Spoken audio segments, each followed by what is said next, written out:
Today's episode sponsored by our friends at Ian's Display Accessories, the best figure stands for iconic Kenner Star Wars, Hasbro G.I. Joe, as well as modern Black Series and G.I. Joe Classified.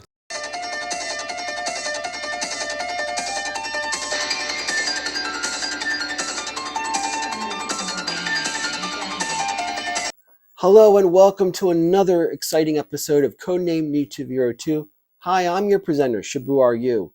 Well, this will be our third video this week after taking a month off with the holidays, all of our relatives coming down to Florida, as well as dealing with some other projects that I've been working on, like tuning my car and other stuff and working on the scooter.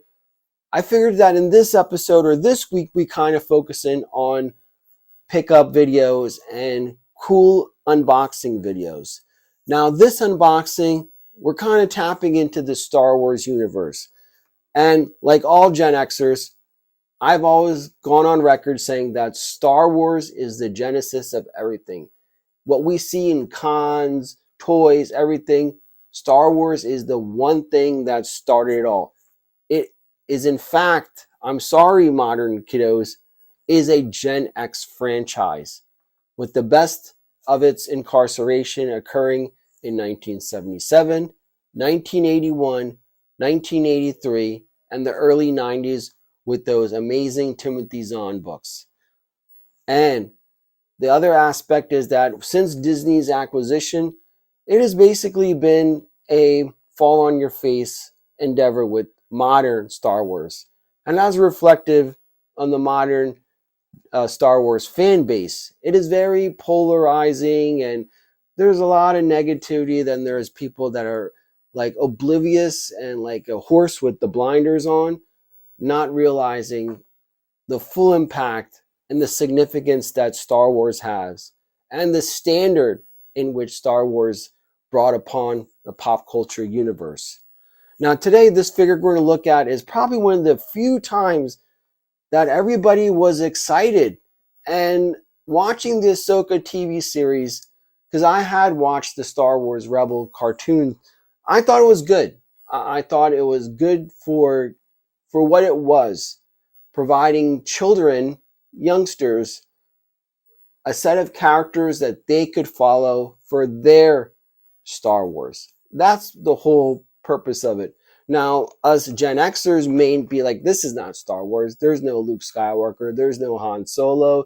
There was Darth Vader in this one. But the fact of the matter is that people either didn't know about it, didn't care, or they were invested in it. And that's where this Ahsoka series is basically rewarding those people that watch the Star Wars Rebels. Now, there was a new character that was introduced that got everybody so excited. And when you watch this TV series, you have to ask yourself, why is this person getting all this attention? And I'm talking about none other than Marrok. Now, Marrok, for us Gen Xers that may have no idea what the hell is going on, Marrok, there was a big question on who this person was. And we'll look at the figure. There was a mask, a helmet. So we really didn't know who the person was behind the mask.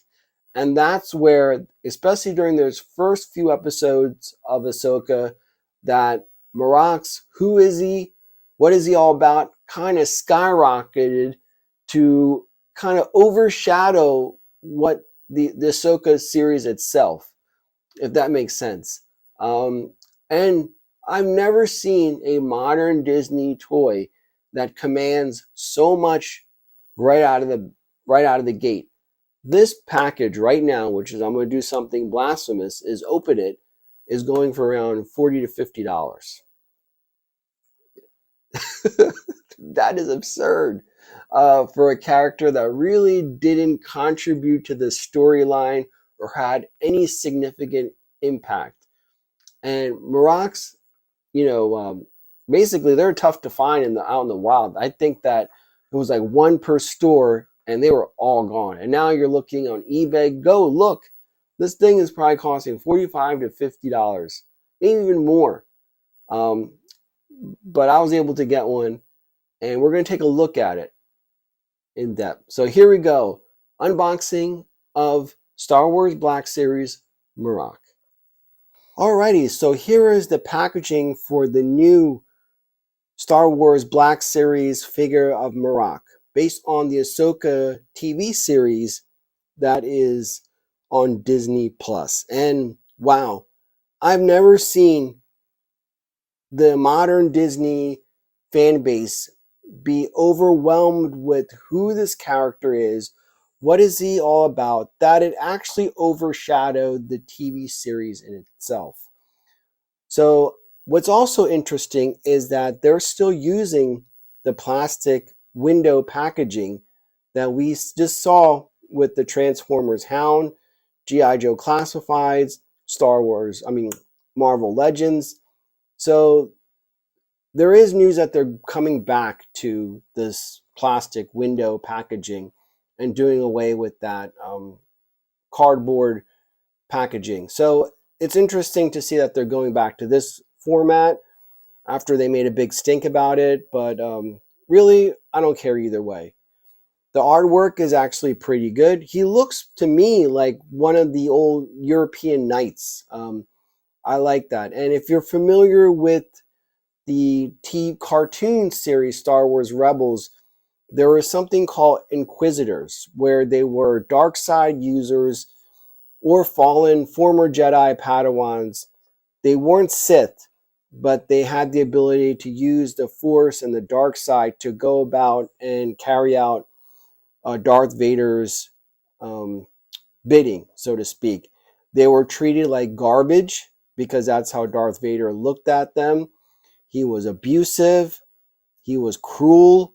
He wanted them to understand that being in the dark side is all about pain and suffering.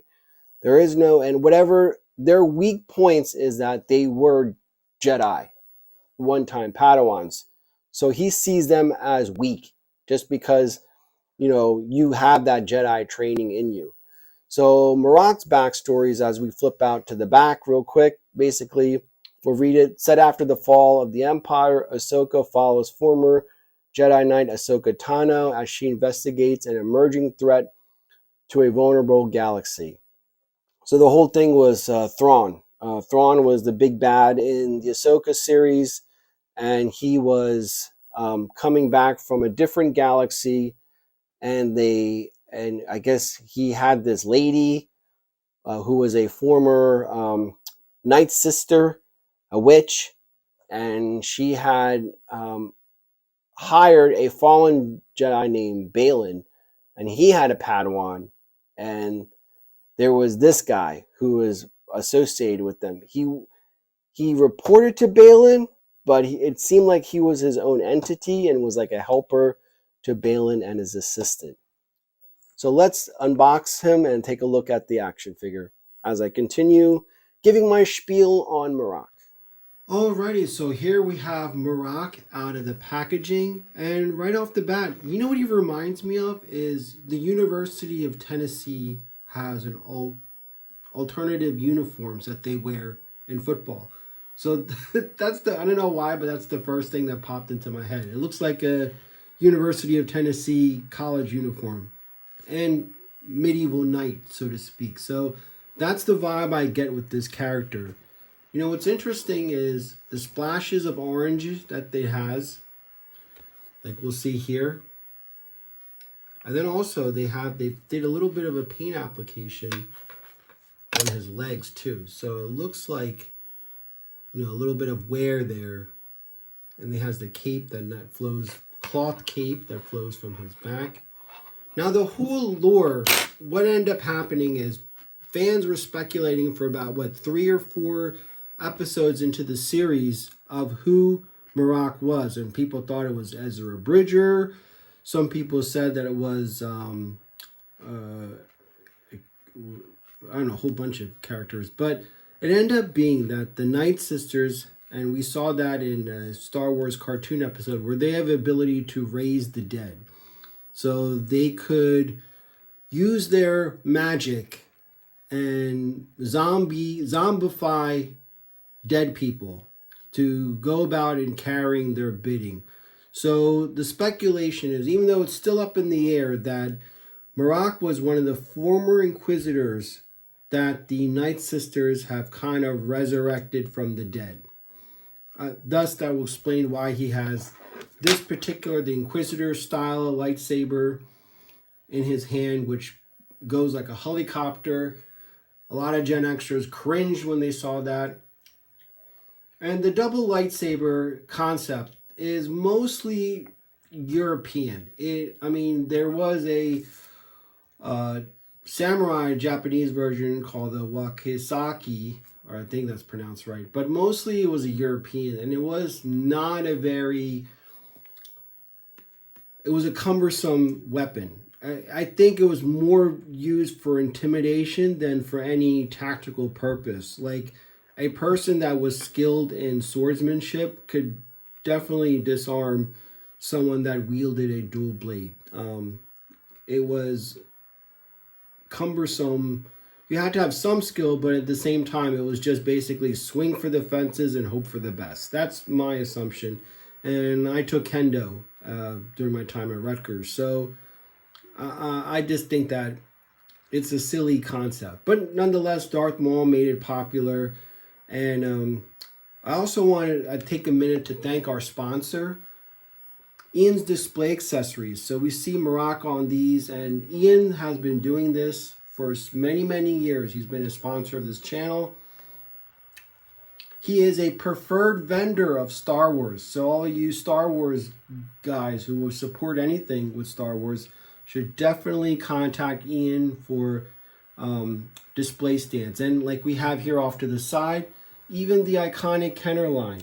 So we have Princess Leia using the 3 3/4 inch version, Stan Solo's custom Slave Leia utilizing that, as well as Hasbro G.I. Joe. So Stan Solo, Ian's Display Stands is the best figure stands for your 6-inch action figures.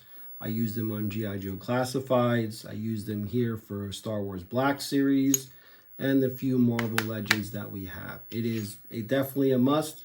You could get a clear base for all you photographer guys out there. And they also have a black base as well. And he also has cases for boxes. So if you have a iconic vintage Star Wars Millennial Falcon, well, guess what? Ian has a display box for that as well. Anyway, going back to Marrok, he's just like, I don't want to say that I'm just kind of shocked that there's a $40 to $50 price tag right out of the gate for this guy, and that his popularity has been huge in this Ahsoka series.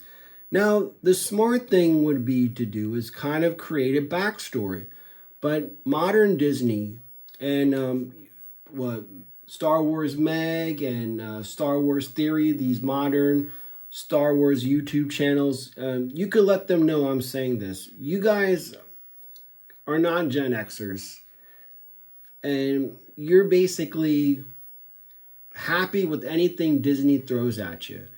But the fact of the matter is, Modern Disney Star Wars is written by focus groups and spreadsheets. That's it.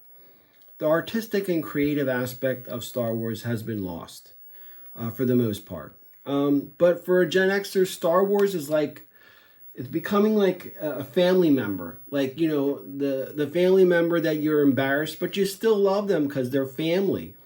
So as much as you could detest what's happening to this iconic franchise, you still give it, you still invite it into your house and welcome it with opening arms. That's my relationship, or any Gen Xer's relationship with Star Wars. It's that crazy ass uncle that thinks Trump makes sense or some crap like that, which he doesn't, for the record. But you still welcome in, and you break bread with him. Alrighty, so here we have Marrok playing out a scene in the Ahsoka series, fighting Ahsoka. Now, in the TV show, it was pretty evident that Ahsoka was a far superior wielder of the Force, and Marrok was, in deep shit. He was able to hold his own, but if it wasn't for, what's her name, Balin's assistant, the cute girl with the white hair, to come to his rescue, he would have been dead again. So I don't know how that works. You die, you get resurrected as a zombie, and then you die again. So what the hell do they call that? I don't know. But anyway, this is a pretty cool scene right here. Again, the figures look great together for all you photographers. There's a lot of photography, play scenarios that can be incorporated. And Marrok is a good-looking figure. I mean, for what it is, I just think the lore behind it is... Oh, I just noticed something.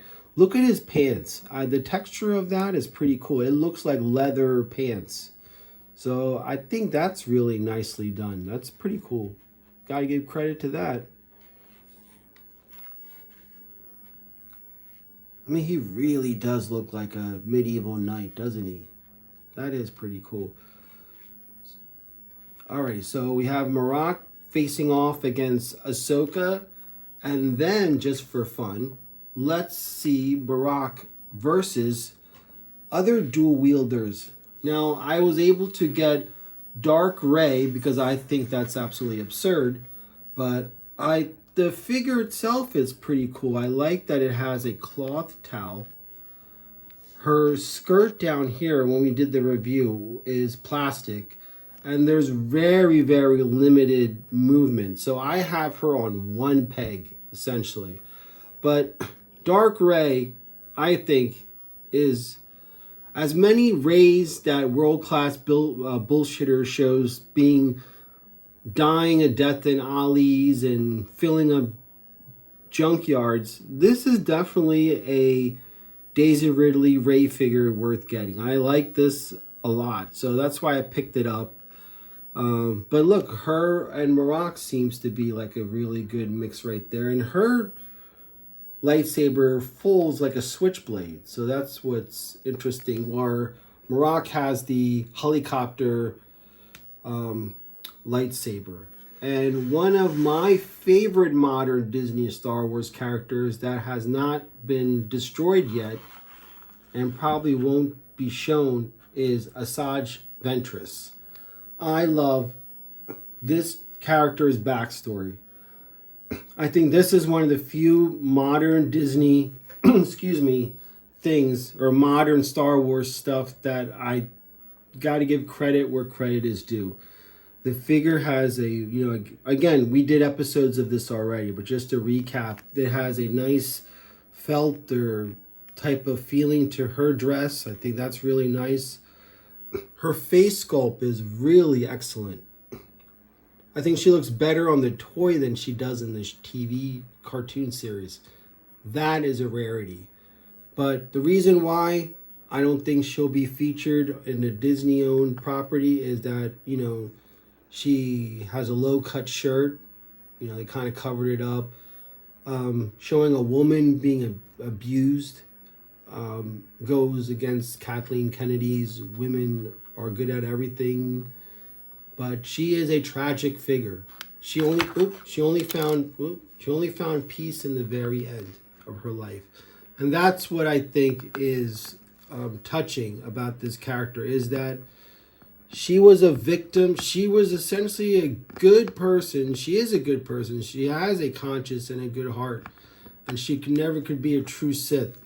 But I think that what the abuse...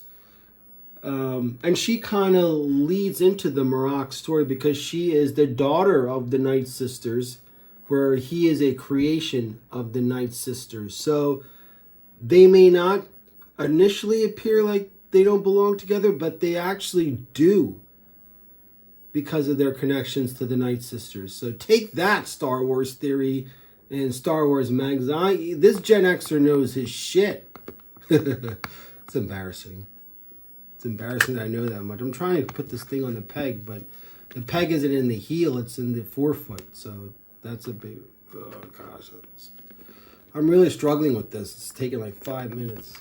when you have one hand filming in one hand. Oh, screw it. Anyway, let's take a final look and final thoughts on it. All right, so my final thoughts are this. I think this is a pretty cool figure. I think that it fully captures the character properly, while adding a little bit more. The details is really good. I like how the colors of it and the fact that the pants, you know, really look like leather pants. It shows some wear, but I think the aftermarket or secondary market asking for this is absolutely ridiculous. Now, Marrok as a character does have potential, but unfortunately, like I said, and you could tell Star Wars Theory and Star Wars Meg this, the fact is it is written by focus groups, spreadsheets, and executives. That the artists, the creative aspect that what inspired so much that is Star Wars no longer exists. But like I said, Star Wars is like a relative that you're embarrassed of, but you still will invite over to break bread with. It is hard. It is like a drug. I mean, we all grew up with loving this iconic franchise. It means so much to us that seeing it in its present state is sad and heartbreaking. I mean, I love my Star Wars collection. It's a lot less, you know, versus my G.I. Joe, but this is not my childhood, except for a few figures, like the Darth Vader and the Han Solo back there, and the Chewbacca and the Obi-Wan and the Boba Fett are my childhood toys. And also, the other Han Solo is my childhood ones. But they came to a point where I didn't want to add anymore. It's a time capsule. And I don't think that these modern Disney Star Wars fans understand that the technology, the execution of it, is a snapshot to late 70s, early 80s. That's what it is. And the story itself. So when you combine all those elements, there's impossible to recapture that. So Star Wars is essentially like an old girlfriend from the past. You know, you look upon it, the memories, but still, you know, you stalk them on Facebook and keep an eye on them. But that's what I think Star Wars is. So anyway, that is my look at Marrok. I hope you enjoyed it. And if you're able to find this figure, pick it up and sell it. Flip it. Don't open it like I did. I did that for you guys. Anyway, thanks for watching. We have a few more toy reviews to do. And of course, the epic comic episode where we look at Void Rivals, Transformers, and Duke. And we'll connect everything in the new Energon universe. So if you're new, please hit that subscribe button. This is a fun-ass channel. And there's no egos, no whatever, just fun, man. Because life is tough as it is. Have a good one.